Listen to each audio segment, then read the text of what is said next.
ఈరోజు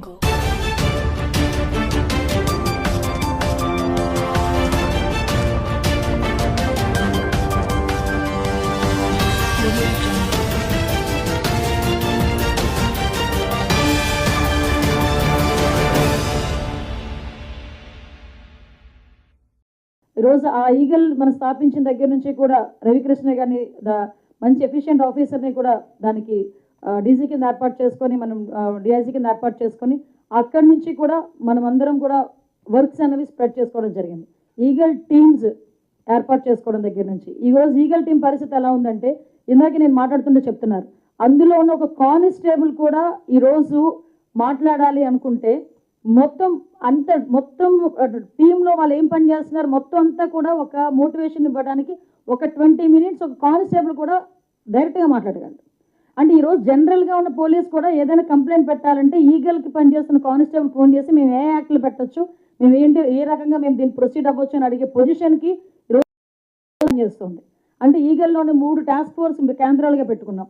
ఒకటి వైజాగ్, విజయవాడ అండ్ రాజమండ్రి.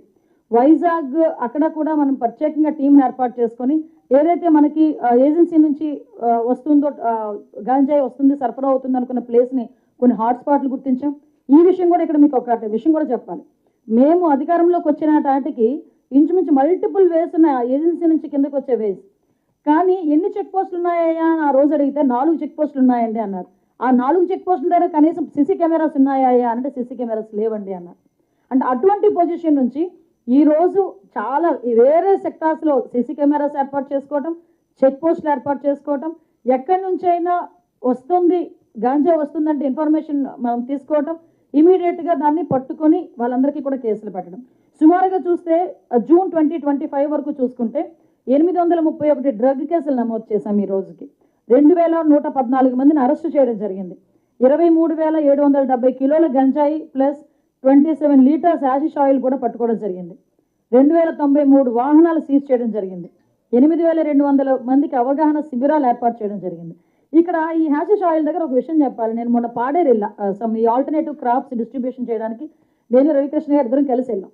యాక్చువల్గా అక్కడ మాట్లాడుతుంటే నాకు కలెక్టర్ అండ్ ఎస్పీ ఒక విషయం చెప్తే షాకింగ్ నాకు నిజంగా. లాస్ట్ గవర్నమెంట్లో 2019 to 24 ఇన్ బిట్వీన్లో ఈ గాంజా పెంచడం ఒక ఎత్తు, గాంజాని సరఫరా చేయడం ఒక ఎత్తు అయితే ఏదో కుటీర పరిశ్రమలాగా స్మాల్ స్కేల్ ఇండస్ట్రీ లాగా ఈ గాంజా నుంచి ఈ హ్యాషిష్ ఆయిల్ ఏదైతే తయారు చేస్తారో ఆ మిషనరీస్ని ఇంట్లో పెట్టుకున్నారంట.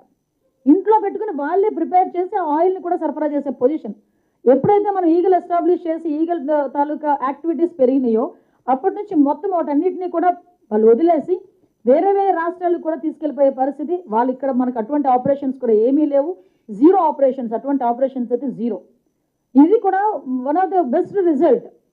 ఈరోజు మేమందరం కూడా మీకు అందరికీ తెలుసు ఈగల్ అంటే ఒక గాంజాని మీరు అక్కడ నుంచి సరఫరా ఆపేస్తే సరిపోతుందా అండి అంటే కాదు. లాస్ట్ గవర్నమెంట్లో very sorry to say school బ్యాగుల్లోకి వెళ్ళిపోయిందండి. స్కూల్ బ్యాగుల్లోకి గాంజా ప్యాకెట్స్. నాకు పెద్ద టాస్క్ అయిపోయేది అనమాట. హోమ్ మినిస్టర్గా మేము ఉన్న తర్వాత సీఎం గారు ఎక్కడికి వెళ్ళినా మా అమ్మాయి ఇలా గాంజాకి అలవాటు పడిపోయారని, మా అబ్బాయి ఇలా గాంజాకి అలవాటు పడిపోయారని చెప్తా ఉంటే భయం వేసేది. అందుకని ఆ రోజు నుంచి ఈ రోజు వరకు మేము అదే దృక్పథంతో ఒక యజ్ఞం టైప్లో మేము చేయడం జరిగింది. ఈరోజు ఈగల్ క్లబ్స్ని ఏర్పాటు చేసుకున్నాం.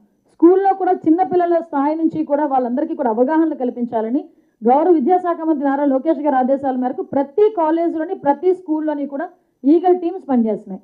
ఆ ఈగల్ టీమ్స్ కంపల్సరీగా డేకి ఒక్కసారైనా ఒక్కొక్క క్లాస్ తీసుకుని వాళ్ళు ఒక మోటివేట్ చేసే పరిస్థితి కనిపిస్తూ ఉంది. ఈగల్ టీమ్స్ని ఏర్పాటు చేసుకోవడమే కాదు, ఈగల్ టీమ్స్ ద్వారా మనం అందరం కూడా వాళ్ళకి మోటివేట్ చేయడం ఒక ఎత్తు అయితే ఈరోజు స్పెషల్గా సేఫ్ క్యాంపస్ అని ఆపరేషన్ సేఫ్ క్యాంపస్ అని చెప్పి ఈ మధ్య వన్ వీక్ బ్యాక్ నుంచి ఈగల్ టీమ్ స్టార్ట్ చేసింది.